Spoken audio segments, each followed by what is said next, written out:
fell against this Alpha. Let's see, it is the Tigreal here for Dreams. Despite the nerf, we have been seeing a whole lot of Tigreal yesterday, twice, but only won once. It was when Vin played it, and even then, it was a kind of different Tigreal. We're used to seeing big setters, playmakers, but the Tigreal yesterday was more of a Baloy Tigreal. What does that mean? He dies a lot, and he gets space, but he dies a lot. I see.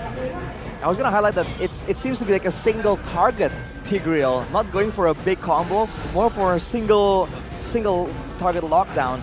But for Rebellion now, let's see, probably not the Kaja, something for pickoffs.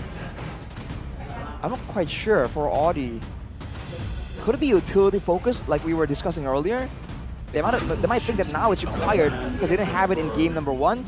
Never mind. Grok and Arlet. Strong crowd control, so now they have more to say about where and when the fights happen.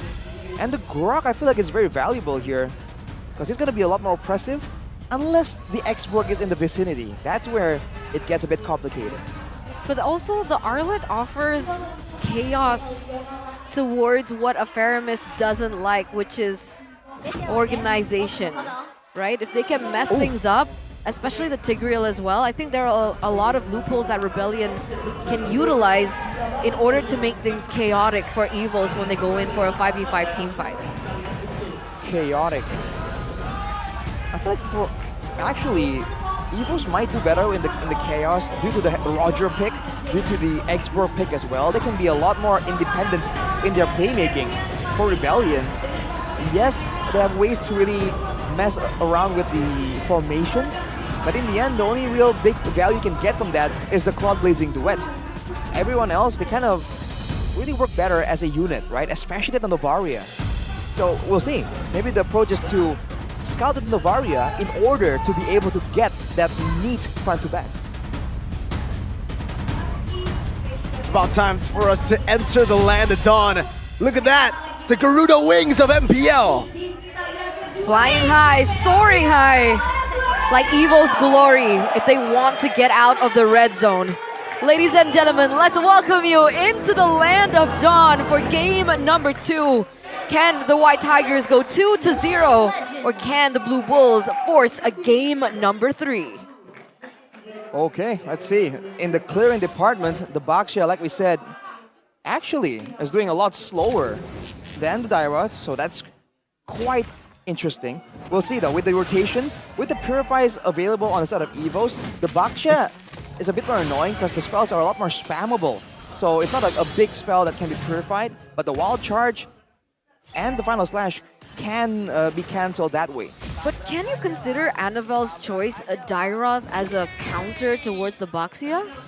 With physical damage to back him up from the X-Borg and the Roger, I feel like it works in a team context. 1v1, not so much. But we've seen that the Abyssum Strike can be used as a very great neutral objective securing tool, because it does do more damage when your target's lower HP. Okay, so that's the point that Evos want to go for here. They want to be able to contest these neutral objectives when they go for it. But Vincent...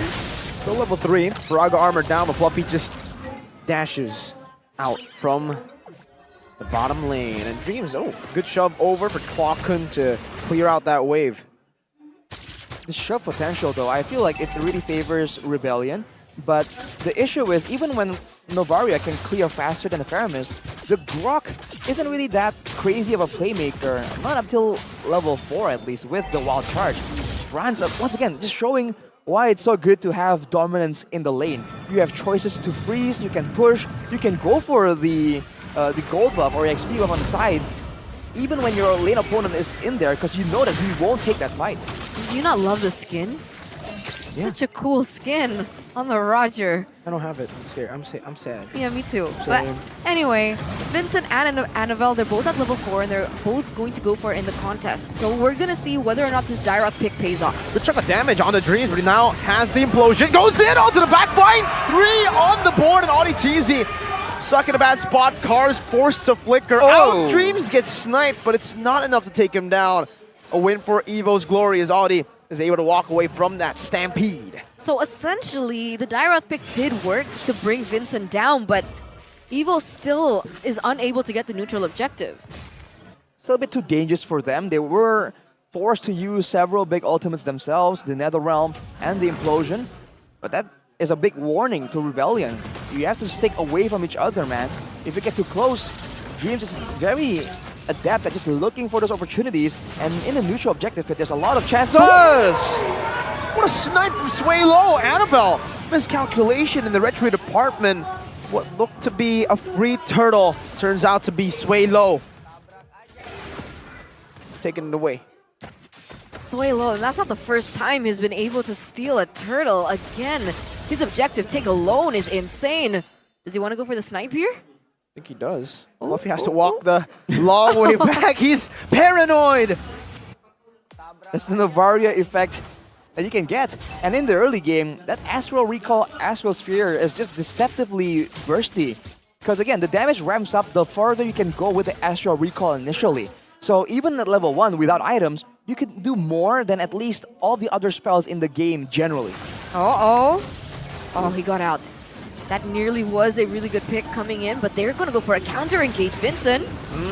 Netherrealm, though, a good wall placed down. Dream still able to fit himself in between the two walls. Falcon, he's got to be careful. He's got to respect this. Rebellion take the gold lead back to their hands. What's kind of curious to me, not curious, interesting, is the fact that Rebellion hasn't generally been able to really burn these purifiers from Clockun and Brands. So that means that they don't have a lot of ways to do so. In the later end of the game, ooh, Moai taking some punishment. But yeah, the longer the game goes, there are going to be moments where Brands or Clockun needs to be locked down, and Rebellion, it doesn't look like they're going to be able to do that. Oh my god, Brands is... He's missing skill 1, but it doesn't even matter. He's just basic attacking Moai, shoving him and basically freezing this wave. Look at how good Brands has been able to bully Moai in this lane. Oh, like it, pounce too. Oh, Feisty. pump fake. Pump fake.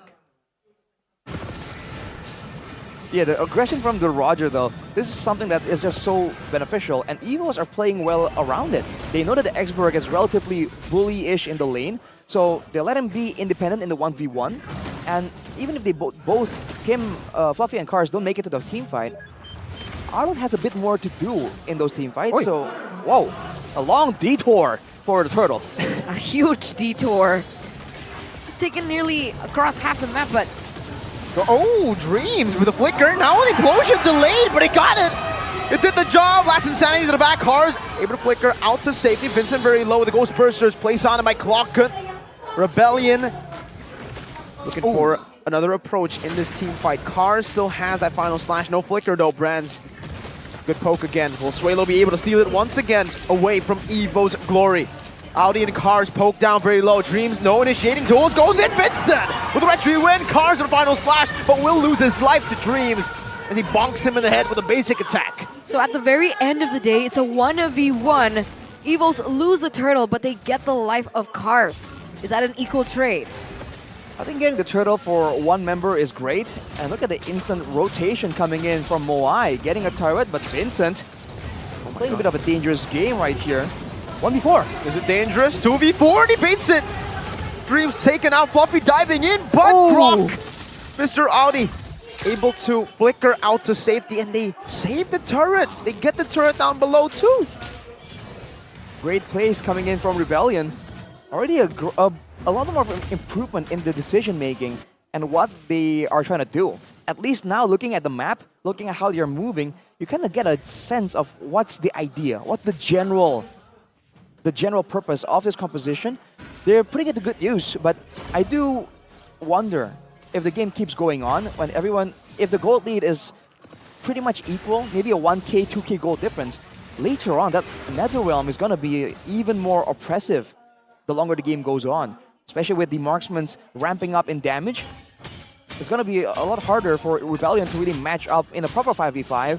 And I haven't really seen any solutions here when it comes to maybe a split push, maybe a slow push, or a trap kind of strategy. So that is where I think Evos has a chance. And I think that's going to be able to cause a lot of miscalculations as well in that regard. But if we take a look at the items, let's take a look at the gold lanes right now. It looks like Roger has a 500 gold above of the Claude. Is there a significant difference in items? Well, the Roger already has the golden staff, so the on-hit damages will be a lot heavier to deal with, especially for Vincent and Audi, the frontliners that will be taking some of those hits. That's gonna be a bit of an issue. That also means there's more execute potential for brands to really snowball out of control. So in a big team fight, Rebellion will be kind of forced to consider in the back of their minds, hey, we have to save something here to stop brands. But now Moai has picked up another item here, the golden staff. Is that not a power spike for Moai too? That can be utilized in this team fight? Well, we'll see first in the turtle pit. Oh, good shot by Dream. Swalo again! All three turtles! 2 by Swalo, 1 by Vincent. But the fight goes to Evo's glory. Cars now getting ran down. A killing spree from Annabelle. The first time that we are seeing a full damage Dairoth in Season 13. And Moai is able to get a trade down below Tier 2. How does Swalo keep doing it? I mean, it was retreat to such a low level of health, but it just wasn't secured. And even though there was a trade happening on the bottom side, now Evos has equalized it. I think it's just because of both junglers just so paranoid about the potential steals coming in from each other. They maybe instruct their teammates to go for a burst and retreat, but it just left it such a small sliver, quite a significant sliver of HP actually. And then Swalo, without timing it, right? He just sees it being low and then shoots the Astrosphere. It wasn't really timed out. But the first time, you can call it luck. Yes. But the second time, that's gotta be skill. That's more than coincidence from Swalo. What about 3? Even more so. Okay. Yeah, That's insane. I think there's more skill if you time it, but the fact that it was left low for that long, if you see a replay, I think you'll see what I'm talking about. It wasn't, I don't know, split-second kind of steal. Oh my, what the heck? What happened to Dreams? You blink and you miss it. Swalo. Was it Swalo? Yep. The damage on Swalo. What? Oh my god, he has Enchanted Talisman and an NOD. How was he melting Tigreal? I think Moai was hitting him as well with the Hunter, the Golden Staff and the Demon Hunter Sword as well, shredding his high HP build. He does have a Dominance Ice, by the way, so the healing, the regeneration, especially from Cars, will be mitigated as well. So this is where the fights get a bit more urgent, a bit more concerning for Rebellion. It is. And now the Lord is already back in the Land of Dawn. That's a neutral objective that both of these teams are going to start to go for the contest. So far, Vincent has been winning the retreat battles. And Swalo has been doing a very good job, but Dreams... Over to Vincent. Oh. Vincent initiation, the final slash, though connects on the 3, another realm by Clock and Dreams. Able to get back to safety, but Fluffy now will blow up on Vincent's face. Gets a very low, flickers out to safety from the vengeance of the Cars. Evo's glory to disengage. Audi TZ, no wild charge, puts a barrier in place, and the Lord gets reset, but Rebellion, they're taking control back of this. Dreams, ooh, very risky recall in that push. Still manages to get it off though.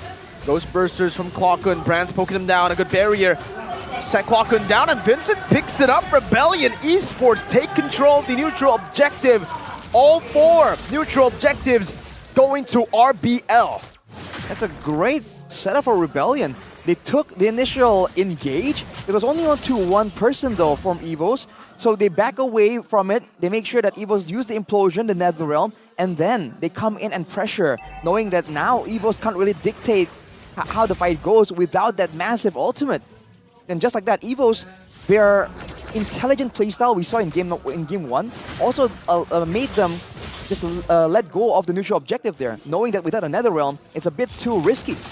Now, it's a Rebellion pushing it here with the Lord marching down in the bottom side, a 1k gold lead. It looks like Audi TZ might go for a big play here, looking for the proper setup.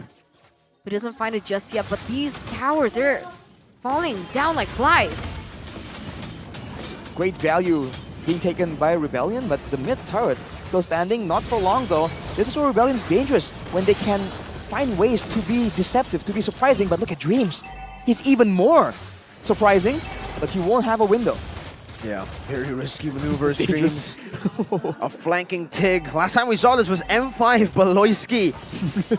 The flanking Tig, the conceal 360 around the map to find a flank. I love mean, that. I miss that. technically, Suelo doesn't have Purify. Exactly. Yes. So it really could have paid off, but right now, not just yet.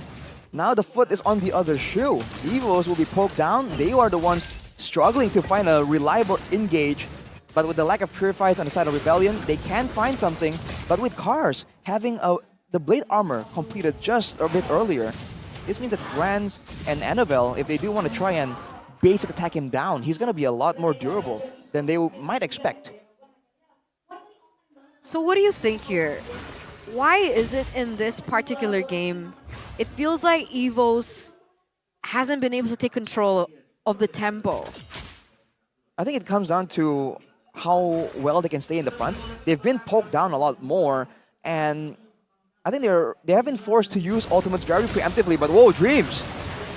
Shove. Now, oh, good barrier over, and Dreams has to flicker out defensively. Vincent still chasing with the Shield Unity, forcing another Realm to give him a second HP bar. Brands now poking Vincent down with the Tortoise Voice. Zan's final slash, bringing Fluffy out of the Nether Realm, but he still has the Farago armor. Vincent has the immortality, but he's going to be brought back to the team. Brands picks one kill up. Fluffy now, how many health bars has Fluffy utilized to get out of that?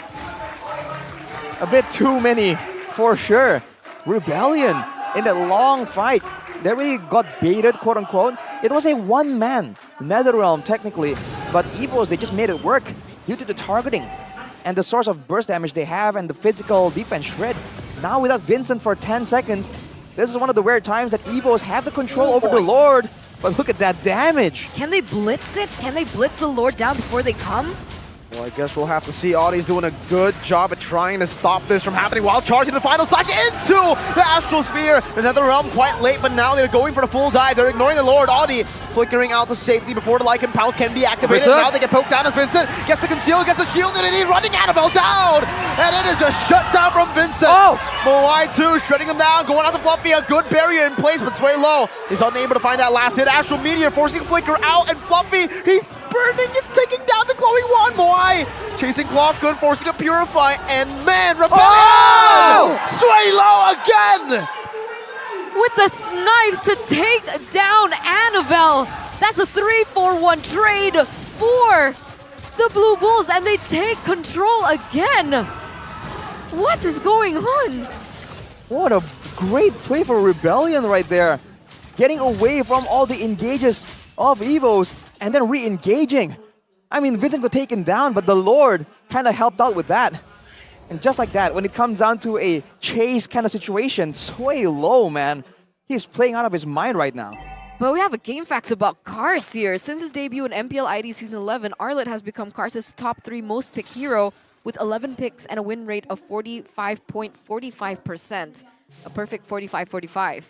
So essentially like 50-50, right?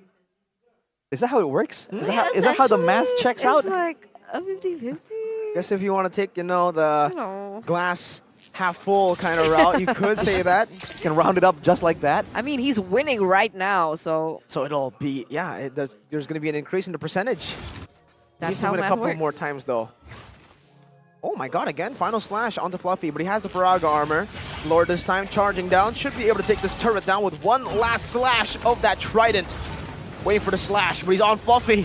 The Lord, the aggro, is getting taken away, but Rebellion will just utilize this time to clear out this mid lane, take it out. Fluffy, Faraga armor almost down completely. Bang. And in the bottom lane, there are still minions coming in to the base. Cars having to dive onto Dreams, getting a stun down as well. Final slash, only to the wall though. And Rebellion will take their time with this. They do not want to force it. Ooh, all right. The game should slow down a bit right now, especially with the conceal already being used. I don't think we're going to see anything too crazy. Unless the Caster Curse strikes again, I think Rebellion, they're still going for it. Yes, they are. National Echo on a 3. Good poke. Faraga armor down. Fluffy forced to back away for now, but Evos have defended. 17 minutes in, and we still going. 2 base turrets down. So the macro game, especially with the mid and the far side of the neutral objective down for Evos, Rebellion will have so much more control to play around with. Look at the items. Sway low. You would expect a Holy Crystal with the kind of damage he's been doing, but he's used that slot for the Nuggets of Durance. He understands the importance of reducing those HP bars. And if you look at Vincent, he just completes the Queen's He Wings. stole it too. Sway low stole it. He stole it. Oh no, what? Suelo! What is this? You steal all the neutral objectives and then you take away the buff too? What else are you gonna take next? The base. Oh, it sure is looking like it. What a menace, Swaylo. Looking at the items, though, brands, he just got the tough boots there, the crowd control reduction boots. So that's gonna be useful in the next fight. I wonder if he swapped it out earlier. But he is almost at full, his full items, I believe, if you include the boots. So he has damage right now. It all comes down to the execution and whether or not Evos will be forced to use the implosion right here. Because I think Dreams has been finding like 2 or 3 man implosions, but the follow-up, they can't really force Rebellion to stick in that fight. I feel like the decision-making from Evos has been a little bit off. Let's see what they do here. Flocken gonna be able to poke a little bit, but it's nothing compared to the poke that Swaylo is dealing. It's insane in these long-drawn team fights. Swaylo should be able to poke Evos before they even commit to a particular decision. That is the beauty of a Novaria. Now, for Evil's Glory, they have to choose if they want to go for this fight because top lane slow pushing. Auditizi making his way into the enemy jungle. Annabelle, all alone, isolating himself on the back. It's snuck out by Swaylo, and now they're all just trapped in this space. Evil's Glory, they have to recall no jungler to play with. An interesting move by Evil's Glory that ends up with Rebellion capitalizing on it 100% of the way. Again, the decision-making from Evos this game feels a little fishy. I wonder if he feels pressured to try and go for a flank, go for an assassinate, especially onto Sway low. They know that during a normal Lord Dance, it's only a matter of time before they get too low. Now, 15 seconds here, there's a chance he might not be up for the next big fight. Rebellion, they smell blood in the water, they're gonna go for it. The base wide open. 3 members revealed by the Astral Echo. Vincent diving deep with the shield unity right now. They're trying to give Moai space to go for it. Blazing Duet onto Clock, but he has another realm of the base. Will just be targeted down by Rebellion Esports to force us to a game 3 in this best of 3. Welcome to game number 3 as the Blue Bulls were able to push it in a very quick adaptive game play in game number 2. Very different to what we saw in game number 1, where it felt like in that situation their decision making was off. But here they adapted so quick, just